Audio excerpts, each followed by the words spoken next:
அன்பான தேவனுடைய பிள்ளைகளே, ஆண்டவராகிய இயேசு கிறிஸ்துவின் நாமத்தில் உங்களை வாழ்த்துகிறேன். இன்றைக்கு நாம் ஒரு சம்பவத்தை நாம் பார்க்க போகிறோம். யோவான் 2ஆம் அதிகாரம் முதல் வசனத்திலிருந்து 11ஆம் வசனம் வரைக்கும் நாம் வாசிக்கும் போது இந்த 11ஆம் வசனத்தில் பார்க்கிறோம், இவ்விதமாக இயேசு இந்த முதலாம் அற்புதத்தை கலிலேயாவில் உள்ள கானா ஊரிலே செய்து தம்முடைய மகிமையை வெளிப்படுத்தினார். நமக்கு இந்த சம்பவம் எல்லாருக்கும் தெரியும். இந்த கல்யாண வீட்டுக்கு இயேசுவும் அவருடைய சீஷர்களும் அழைக்கப்பட்டிருந்தார்கள். இயேசுவின் தாய் அங்கே இருக்கிறாங்க. எல்லாரும் அழைக்கப்பட்டிருக்கும் போது அந்த திருமண வீட்டில் ஒரு குறை வந்தது. நம்ம யோசிக்கலாம், ஆண்டவர் இருக்கிற வீட்டில் குறை வருமா? வந்தது. ஆனால் ஆண்டவர் அந்த காரியத்தை எப்படி சரி செய்தார் என்பதை தான் நாம் பார்க்க போகிறோம்.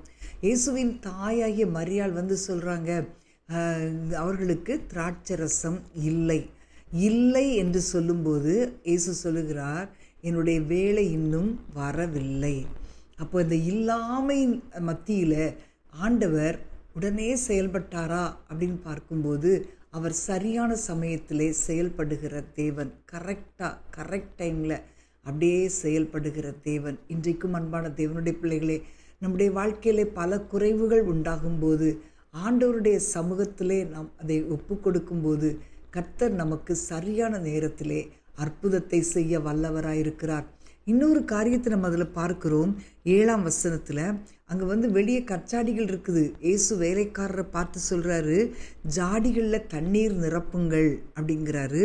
அவர்கள் அவைகளை நிறைய நிரப்பினார்கள். 8ஆம் வசனம், நீங்கள் இப்பொழுது மொண்டு பந்தி விசாரிப்பு காரணத்தில் கொண்டு போங்கள் என்றார். அவர்கள் கொண்டு போனார்கள். இயேசுவின் தாய் வேலைக்காரரை பார்த்து, அவர் உங்களுக்கு என்ன சொல்லுகிறாரோ அதன்படி செய்யுங்கள் அப்படிதான் அவங்களுக்கு கட்டளை கொடுத்தாள்.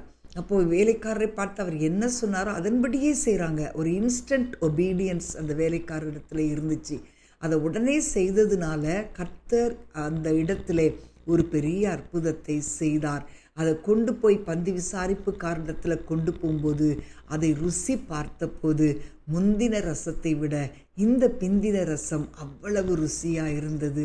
உண்மையிலே அன்பான தேவனுடைய பிள்ளைகளே, நாம் ஆண்டவருடைய வார்த்தைக்கு உடனடியாக நாம் கீழ்ப்படிந்தோமானால் நம்முடைய வாழ்க்கை முந்தின ரசத்தை பார்க்கிலும் நம்முடைய பிந்தின வாழ்க்கை மிகவும் ருசியுள்ளதாய் மாறும். அதில் எந்த சந்தேகமும் இல்லை.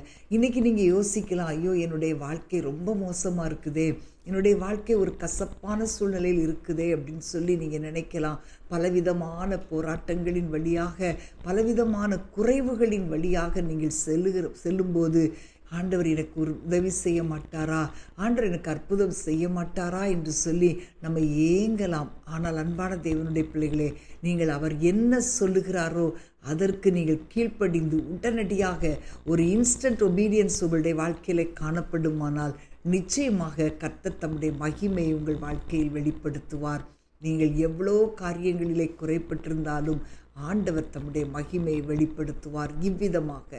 இவ்விதமாக இயேசு தம்முடைய முதலாம் அற்புதத்தை கானா ஊரிலே செய்து தம்முடைய மகிமையை வெளிப்படுத்தினார். இன்றைக்கும் உங்களுடைய குடும்பங்களில் ஆண்டவர் மகிமையை வெளிப்படுத்துவார். நாம் ஜெபிப்போமா? அன்பின் ஆண்டவரே, உம்மை ஸ்தோத்திரிக்கிறோம் அப்பா. தகப்ப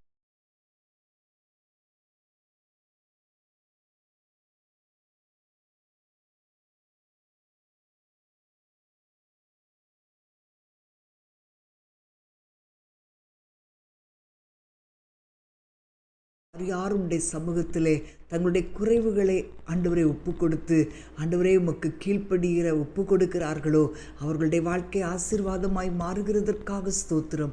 நீங்கள் கிரியை செய்யுங்கப்பா ஆண்டவரே, நீங்கள் அற்புதம் செய்யுங்கப்பா ஆண்டவரே. ஒவ்வொரு குடும்பத்தின் குறைவுகளையும் கர்த்தர் மாற்றுவீராக. இன்றைக்கு நீர் ஆசீர்வாதத்தை வெளிப்படுத்துகிறபடியால் நன்றியோடு துதிக்கிறோம். இயேசுவின் நாமத்தில் பிதாவே, ஆமேன் ஆமேன். அன்பான தேவனுடைய பிள்ளைகளே, இன்றைக்கு உங்களுக்கு எதெல்லாம் இல்லை அப்படின்னு நினைக்கிறீங்களோ அந்த காரியத்தில் தேவன் உங்களுக்கு அற்புதம் செய்ய விரும்புகிறார். உங்கள் முந்தின வாழ்க்கையை காட்டிலும் பிந்தின வாழ்க்கை மிகவும் மகிமை உள்ளதாய் மாறும். God bless you.